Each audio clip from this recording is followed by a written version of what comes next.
Assalamualaikum warahmatullahi wabarakatuh. Selamat pagi anak-anak. Untuk hari ini kita akan belajar muatan pembelajaran SBDP. Yang akan kita bahas adalah pola lantai dan gambar cerita.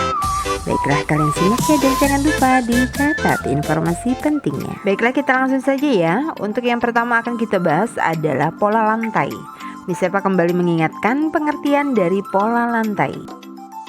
Pola lantai adalah garis yang dilalui penari saat melakukan gerak tari. Nah, tujuan adanya pola lantai agar tarian yang dibawakan terlihat lebih indah dan rapi. Pola lantai dasar terbagi menjadi dua ya, masih ada yang ingat kan? Dia terbagi menjadi garis lurus dan garis lengkung. Pada perkembangan selanjutnya, untuk pola lantai garis lurus ini ada horizontal, zigzag, persegi, segi lima, segitiga, vertikal, diagonal, serta bentuk V. Dan perkembangan dari garis lengkung ini ada lengkung ke depan, lengkung ke belakang, lingkaran, dan bentuk angka 8. Nah, berikut ini adalah contoh tari daerah yang menggunakan pola lantai lurus. Ada tari Jaran Kepang yang berasal dari Yogyakarta. Namun, pola lantai pada tari Jaran Kepang ini tidak memiliki makna. Berbeda dengan tari Bedaya Semang yang juga berasal dari Yogyakarta. Untuk tari Bedaya Semang ini memiliki makna setiap pola lantainya. Makna pola lantai dari tari Bedaya Semang ini ada 4 ya. Yang pertama adalah gawang jejer wayang, lalu gawang 3-3, gawang perang, dan gawang kalajengking. Itulah 4 makna pola lantai pada tari Bedaya Semang dari Yogyakarta. Selanjutnya kita akan mengenal tari pendet yang berasal dari Bali.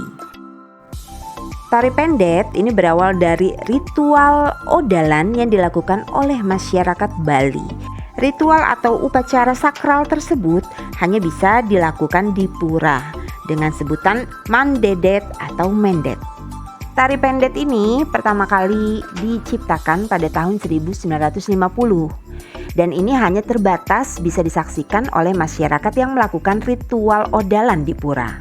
Nah, pada tahun 1961 oleh Iwayan Berata yang memodifikasi atau memperbarui tari pendet sehingga tari pendet dapat disaksikan hingga saat ini.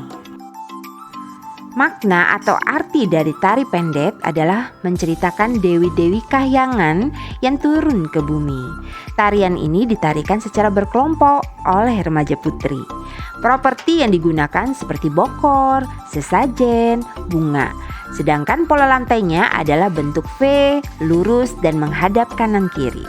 Selanjutnya kita akan mengidentifikasi apa saja yang ada pada tari pendet ya. Yang ditunjuk oleh arah panah itu adalah mahkota yang digunakan oleh para penari. Selanjutnya adalah bokor. Bokor terbuat dari janur atau daun kelapa muda.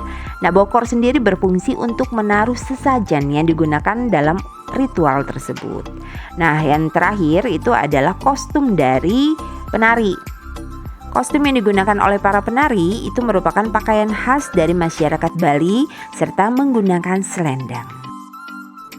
Berikut ini beberapa jenis tarian dari masing-masing daerah beserta pola lantainya.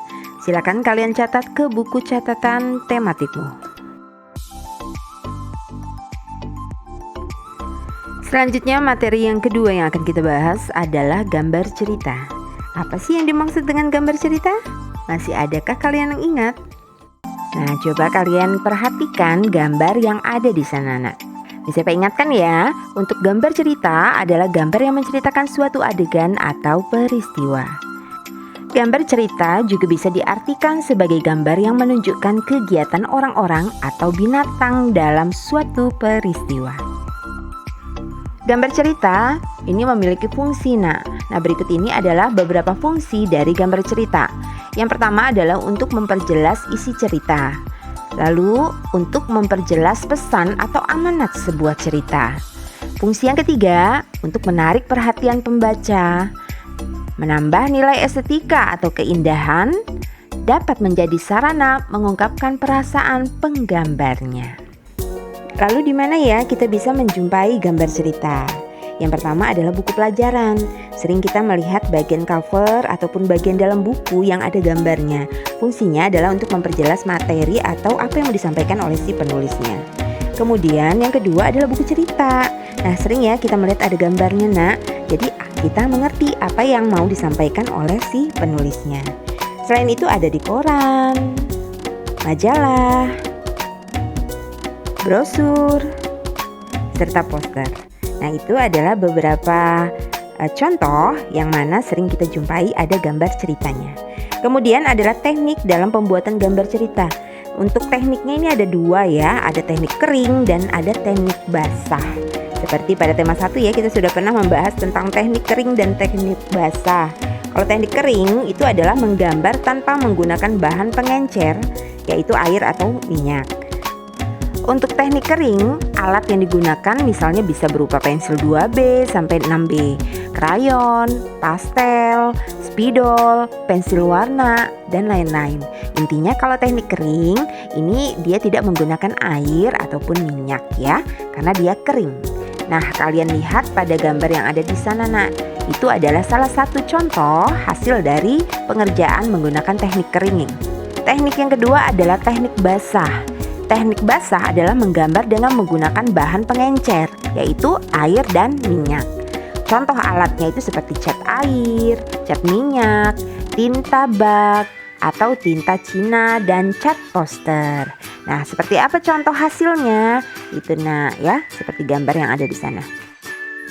Penggunaan teknik kering ini dibedakan menjadi dua macam. Yang pertama adalah teknik arsir dan yang kedua adalah teknik blok.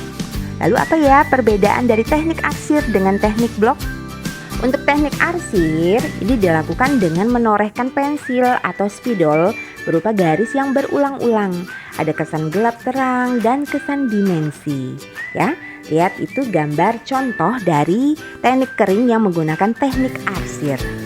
Kemudian untuk teknik blok merupakan menutup gambar dengan menggunakan satu warna, sehingga menimbulkan kesan siluet atau bayangan dari blok. Seperti apa contohnya? Kalian lihat gambar yang ada di sana itu. Bagaimana anak-anak? Bisa dipahami ya? Untuk hari ini Miss Eva akhiri. Wassalamualaikum warahmatullahi wabarakatuh.